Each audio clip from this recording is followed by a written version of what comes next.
Tommy Winata sudah memberi restu kepada trio untuk di posisi ketum dan waketum. Iya. Itu berpikirnya adalah ketika TGIF menyerahkan kepada presiden, presiden pasti mendisposisikan rekomendasi itu kepada poksi kerja yang terkait, harusnya Menpora. Apalagi Menpora jabatannya wakil ketua TGIF gitu kan. Harusnya mengawal rekomendasi TGIF ini untuk dijalankan. Setidaknya yang 8 ini tidak boleh maju gitu. Tapi Pak Menporanya justru menjadikan orang-orang ini semua sebagai tim sukses. Sekarang membuat surat kepada FIFA nih. Betul. Kalau FIFA juga di deadline juga nggak menjawab, akan bikin surat ke Pengadilan Olahraga Internasional. Nah, kalau kemudian ini dijadikan rujukan, maka Kongres luar biasa bisa batal. Betul. Karena terjadi pelanggaran-pelanggaran. Tinggal bagaimana, apakah FIFA mau merespon kejadian yang ada atau FIFA-nya juga masuk angin.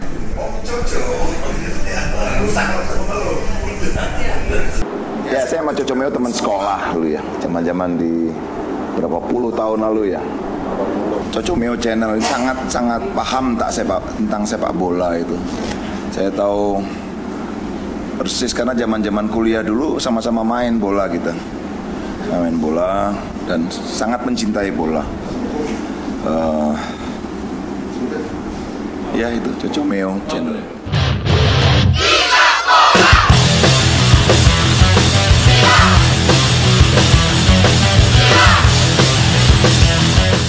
Bravo Coco Meo Channel.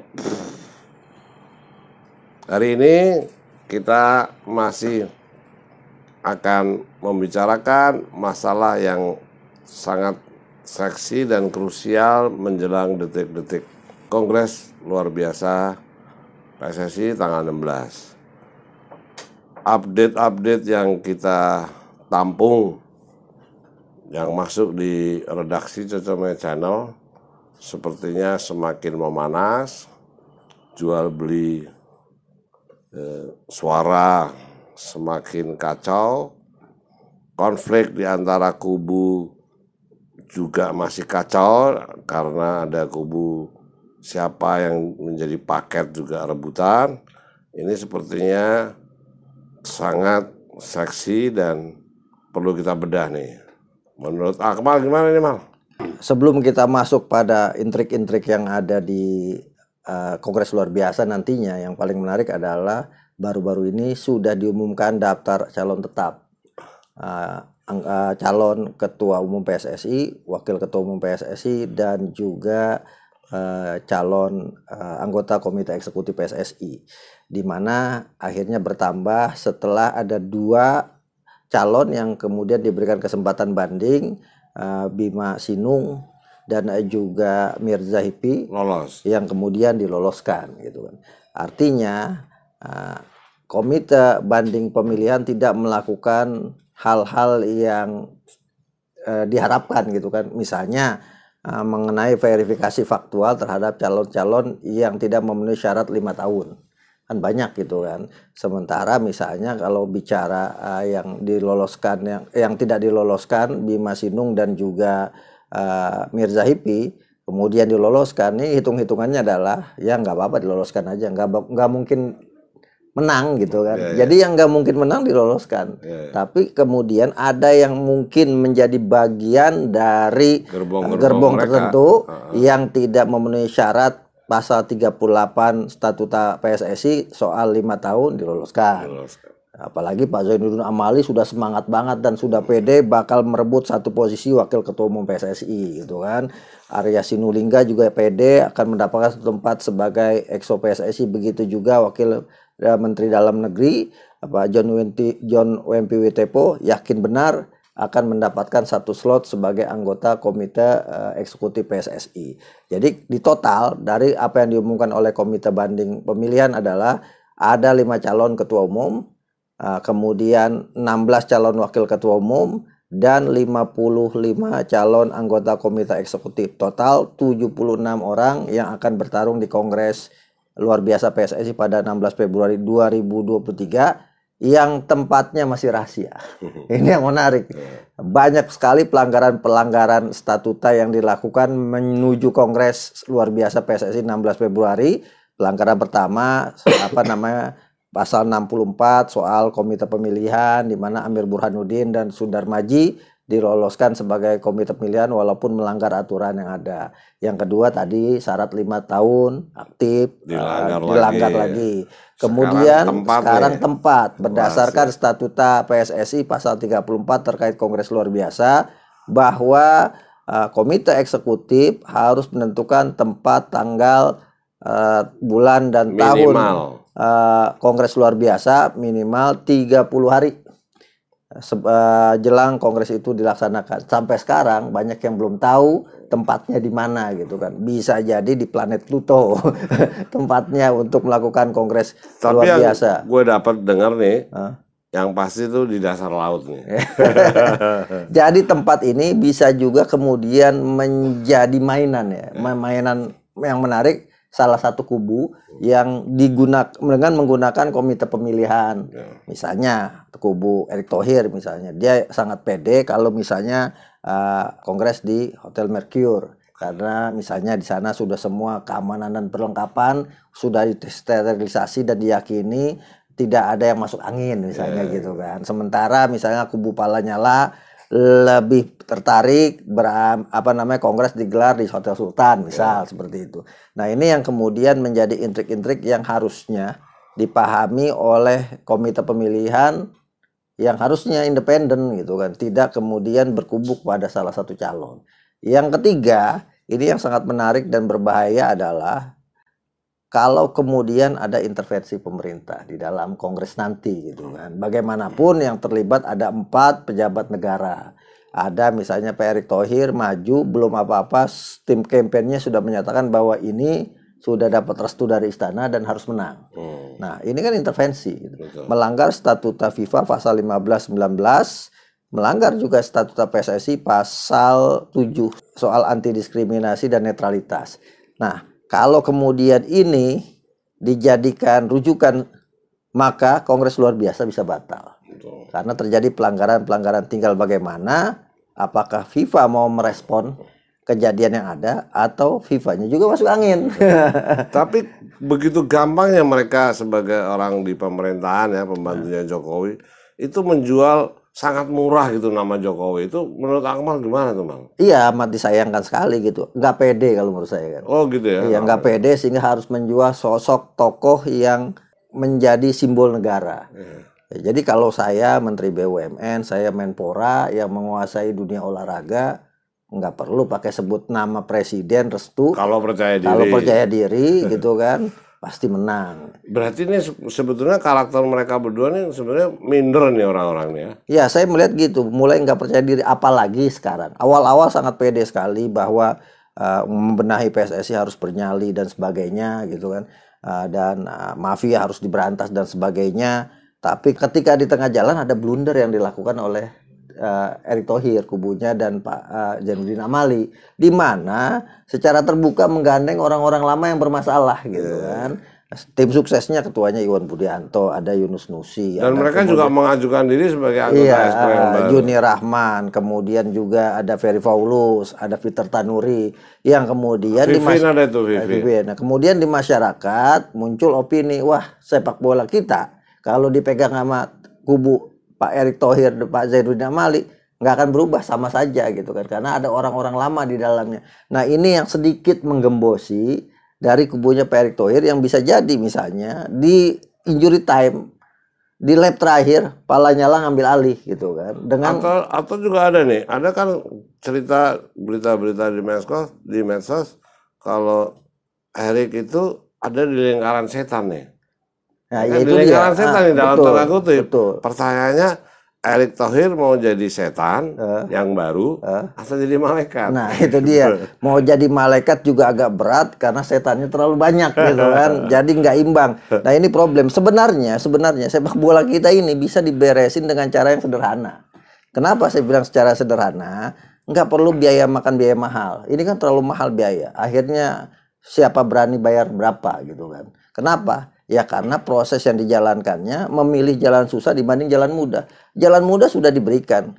Ada rekomendasi tim gabungan independen pencari fakta yang menjadi dasar hukum sebenarnya digelar KLB ini gitu kan, bahwa ketua umum, wakil ketua umum, EXO PSSI, sekjen PSSI harus bertanggung jawab secara moral terhadap kasus Kanjuruhan dan diminta untuk mundur, tidak mencalonkan lagi. Betul. Nah, kekosongan kekuasaan ini kemudian diisi dengan kongres luar biasa untuk memilih pengurus baru. Harus dan tambah lagi misalnya Pak Presiden sudah bertemu Presiden FIFA untuk transformasi sepak bola nasional. Artinya kalau pemerintah mau turun tangan secara langsung dan mudah itu gampang sekali kemarin, apalagi situasi kompetisinya lagi dihentikan kan gitu kan. Mungkin yang dimaksud transformasi sepak bola itu, mungkin transformasi yang dimaksud itu halte. Jadi dari halte di Mall FX ke Mall Gedung Menpora. Iya. Kan ada halte semuanya. Nah, itu dia. Jangan sampai kemudian memang situasi ini yang diinginkan gitu kan. Masing-masing ingin dapat bancakan. Ini kan problem. Jangan sampai uang negara misalnya digunakan untuk bancakan memilih ketua umum PSSI. Nah, kalau ini terjadi, harusnya KPK turun tangan gitu. Jangan sampai kemudian PSSI dijadikan kendaraan untuk mencuri uang negara hanya untuk kepentingan popularitas seseorang atau kelompok demi bisnis di sepak bola maupun menaikkan elektabilitas menuju kontestasi Pilpres 2024. Oke, ini ada peristiwa yang kemarin diumumkan penetapan calon tetap. Ini ada kebetulan teman kita wartawan ya, di zaman saya juga ada, dia Yesayas Octavianus itu sekarang mengajukan atau membuat surat kepada FIFA nih. Betul. Kalau FIFA juga di deadline juga nggak menjawab, akan bikin surat ke Pengadilan Olahraga Internasional. Nah, menurut Akmal nih, cerita gosip itu coba sejarahnya seperti apa sampai Yesayas sampai marah gitu? Ya, kalau kita lihat, saya baca gugatannya yang dikirim ke Fatma Samaora, sekjen FIFA. Saya baca gugatannya di situ adalah yang pertama terkait dengan intervensi pemerintah, terkait pencalonan beberapa personal yang menjual nama Presiden Jokowi, yang kemudian ada indikasi akhirnya intervensi pemerintah, dan ini pernah terjadi di Federasi Sepak Bola India 15 Agustus 2022 lalu, di mana pemerintah India dan juga pengadilan India itu ikut menekan siapa yang akan menjadi ketua umum PSSI-nya India. Akhirnya FIFA turun tangan dan menghukum India. Artinya ini bisa jadi kejadian dengan Indonesia. Nah, ini mungkin celah yang sedang dimanfaatkan oleh Yesayas Octavianus untuk menyampaikan kepada FIFA ini prosesnya nggak benar. Dan sama dengan India. Sama dengan India. Sebenarnya dari awal dia ingin menyampaikan soal komite pemilihan yang melanggar statuta. Nah, pelanggaran statuta lagi yang disampaikan adalah oleh Yesayas dalam suratnya bahwa ada pelanggaran statuta terhadap calon-calon yang harusnya tidak memenuhi syarat. Karena 5 tahun. Karena 5 tahun di situ disebutkan jelas namanya, ada Erick Thohir, ada juga Zainuddin Amali gitu kan, John WMP Witripo, Arya Sinulinga disebut namanya di situ. Kemudian yang berikutnya yang disebutkan di situ ada 8 EXO lama yang mencalonkan diri kembali, padahal rekomendasi tim gabungan pencari fakta kasus Kanjuruhan tidak membolehkan mereka maju lagi sebagai tanggung jawab moral. Nah, ini yang digugat dan dikasih waktu sampai hari Jumat. Kalau kemudian hari Jumat tidak dibalas oleh FIFA, maka Yesayas akan melaporkan, mengadukannya kepada Badan Arbitrase Olahraga CAS yang bermarkas di Swiss ya. Nah, ini yang sangat berbahaya sebenarnya kan. Manuver yang menurut saya adalah manuver yang cerdik dan sangat berbahaya buat eksistensi PSSI dalam tanda kutip di sini, misalnya ke Presiden Republik Indonesia, karena namanya dijual di sana gitu. Dan itu bisa jadi Presiden Jokowi juga dipermalukan. Betul. Tapi persoalannya itu gini, Mal. Menurut Akmal nih, kok begitu gampang mereka itu tidak punya rasa malu, tidak punya rasa empati, ya. Bahkan Mahfud MD sudah bilang bahwa mereka kalau tidak mundur itu berarti amoral ya. Itu sudah dijelaskan di mana saja di berita. Tapi kok mereka ini kok seperti nggak punya otak gitu loh. Iya, saya kan gini berpikirnya adalah ketika TGIF menyerahkan kepada Presiden pasti mendisposisikan rekomendasi itu kepada poksi kerja yang terkait, harusnya Menpora. Apalagi Menpora jabatannya wakil ketua TGIF gitu kan. harusnya mengawal rekomendasi TGIF ini untuk dijalankan. Setidaknya yang 8 ini tidak boleh maju gitu. Tapi Pak Menporanya justru menjadikan orang-orang ini semua sebagai tim sukses. Ada indikasi nih, ini sebetulnya nih dari gosip yang sudah terjadi, Tommy Winata sudah memberi restu kepada trio untuk di posisi ketum dan waketum. Itu Erick Thohir, wakilnya itu Zainuddin Amali sebagai wakil dan Ratu Tizani. Betul. Pertanyaannya, Yunus Nusi dan Yuni Rahman itu juga ada di posisi itu nih wakil. Ini yang aku bilang tadi bahwa ini ada perpecahan kubu. Zainuddin seolah-olah berteman sama Yunus Nusi yang mencalonkan diri sebagai wakil ketua, tetapi juga digunakan alat untuk menjaring karena yang punya jaringan. Zainuddin Amali kan nggak tahu siapa Asprof Aceh, siapa pemilik klub Liga 3 yang punya voter. Erick Thohir kan nggak tahu, ya kan? Yang tahu itu kan sekarang tim suksesnya Iwan Budianto, Yunus Nusi, Yuni Rahman, Ferry Paulus sama Vivin nih, yang bisa menjelaskan bahwa kondisi voter ini seperti ini, yang dia juga berteman sama mereka, kan berarti secara logika taktik strateginya Zainuddin kan kebaca. Dia butuh Yunus Nusi, kebetulan sama-sama Gorontalo. Sama-sama Gorontalo dan punya ambisi jadi Gorontalo 1 sama wali kota Gorontalo. Sementara paket yang sudah diminta Tommy Winata, ya kan, yang sudah menghadap, itu trio itu.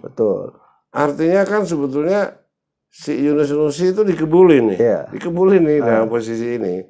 Sampai kan ada WA nih, ya Yunus Nusi kalau kepilih nih ya takdir jalan hidup dia kan gitu atau apa tadi? Itu bukan WA, itu sambutan yang disampaikan Menpora dalam forum group discussion yang dibuat oleh Menpora di Hotel Pullman pada tanggal 3 sampai 5 Februari.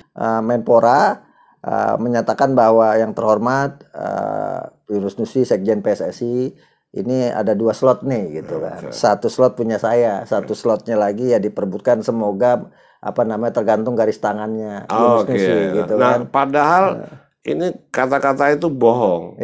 Karena paketnya itu Ratu Tisa harus ikut di situ. Kayak gitu nih ya. Nah ini Yunus Nusi nih ente dikibulin nih, ente disuruh jalan kemana-mana mencari voter, tapi ente ditelikung. Tapi kalau ada duitnya banyak nggak masalah ditelikung kan. Disiapkan duit untuk dibagi-bagi misalnya gitu kan. Kalau ada duit yang dibagi-bagi kalau nyampe ke voter enggak, maksudnya ya diambil aja semuanya sehingga voter nggak nyampe, ya akhirnya bermasalah di dalam kubu itu sendiri, kan itu yang terjadi. Artinya sampai hari ini yang terkuat kubunya Erick Thohir itu di dalamnya sebenarnya kocar-kacir, adu domba, musuh-musuhan, musuh dalam selimut. Itu kan sebetulnya merugikan Erick Thohir. Pertanyaannya, Erick Thohir tahu nggak nih? Nah itu sama juga misalnya cerita tentang satu anggota komite eksekutif PSSI perempuan. Pak Erick Thohir inginnya Monica Desideria, ya kan? Tapi kemudian kubu geng sana meminta Vivin. Nah akhirnya Pak Erick Thohir dengan ketidaktahuan utan berantara sepak bola nasional, ya akhirnya melepas siapa yang mau menang nanti, ya itulah yang jadi anggota gitu kan. Yang pada akhirnya bisa jadi kejadiannya seperti Pak Edi Rahmayadi dan Pak Muhammad Iryawan, di mana komposisi komite eksekutifnya lebih banyak yang tidak mendukung dia, yang pada akhirnya bisa dikudeta sewaktu-waktu tengah jalan. Jadi ini ada istilah nih dari teman-teman stakeholder di sepak bola nasional. Edi Rahmayadi didukung sama pasukan gangster nih. Setelah duduk dijatuhkan, kan, digulingkan. Masih takut, awalnya masih semua takut ketika masih jadi panglima. Ketika pensiun digulingkan. Iwan Bule didukung sama orang yang sama nih, yang satu gerbong sama Edi Rahmayadi. Nggak lama dilantik, Iwan Bule pensiun, ya kan, bintang 3-nya pensiun, habis itu digulingkan sekarang, ya kan, seperti itu. Jangan-jangan nih Erick Thohir dengan pasukan yang sama yang yang mendorong Edi Rahmayadi dan Iwan Bule. Sekarang dia mendorong Erik, terus di tengah jalan digulingkan. Ini bukan ada mustahil, bukan mustahil. Yang dua digulingkan punya senjata loh. Ini nggak punya senjata. ini sepak bola. Jadi intinya tuh gini. Tapi Pak Erik itu punya banser. Di sepak bola ini ada 3 istilah. Ada 3 istilah nih. Semua kandidat harus paham. Yang pertama, sepak bola organisasi PSSI itu seperti kolam yang kotor banget. Oke, kotor banget. Terus untuk membersihkan kolamnya itu harus dikuras nih. Betul. Ya, seperti itu nih. Ini ada istilah itu satu. Yang kedua nih, kalau di kalau diistilahkan dunia IT, ibaratnya di dalam komputer itu sudah crowded, penuh, habis itu hang. Itu kan harus diinstal ulang. Betul. PSSI harus seperti itu.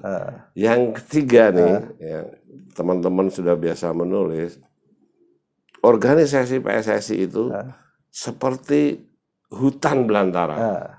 Kalau seluruh anggota itu nggak punya kompas sebagai penunjuk jalan, kesasar terus, nabrak sini, nabrak sini, nabrak situ. Itulah organisasi sepak bola PSSI yang seksi, tapi ada 3 istilah. Saya tambahin 1, jadi 4. Okay. PSSI itu seperti benang kusut. Benang ruwet campur ter gitu.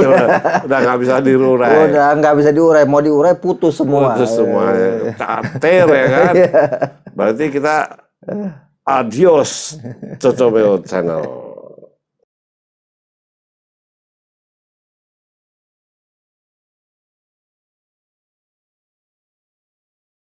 Satu slot punya saya, satu slotnya lagi ya diperbutkan, semoga tergantung garis tangannya. Gitu nah, kan. Padahal ini kata-kata itu bohong. Karena paketnya itu Ratu Tisa harus ikut di situ. Kayak gitu nih ya. Nah, ini Yunus Nusi ini ente dikibulin nih. Ente disuruh jalan kemana-mana mencari voter, tapi ente ditelikung. Tapi kalau ada duitnya banyak nggak masalah ditelikung kan. Disiapkan duit untuk dibagi-bagi misalnya gitu kan, kalau ada duit yang dibagi-bagi kalau nyampe ke voter enggak gitu. Maksudnya ya diambil aja semuanya gitu. Sehingga voter nggak nyampe ya akhirnya bermasalah di dalam kubu itu sendiri kan, itu yang terjadi. Artinya sampai hari ini yang terkuat kubunya Erick Thohir itu di dalamnya sebenarnya kocar-kacir, adu domba, musuh-musuhan, musuh dalam selimut. Itu kan sebetulnya merugikan Erick Thohir. Pertanyaannya, Erick Thohir tahu nggak nih? Nah itu sama juga misalnya cerita tentang satu anggota komite eksekutif PSSI perempuan. Pak Erick Thohir inginnya Monica Desideria, ya kan? Tapi kemudian geng sana meminta Vivin. Nah akhirnya Pak Erick Thohir dengan ketidaktahuan hutan berantara sepak bola nasional, ya akhirnya melepas siapa yang mau menang nanti, ya itulah yang jadi anggota gitu kan.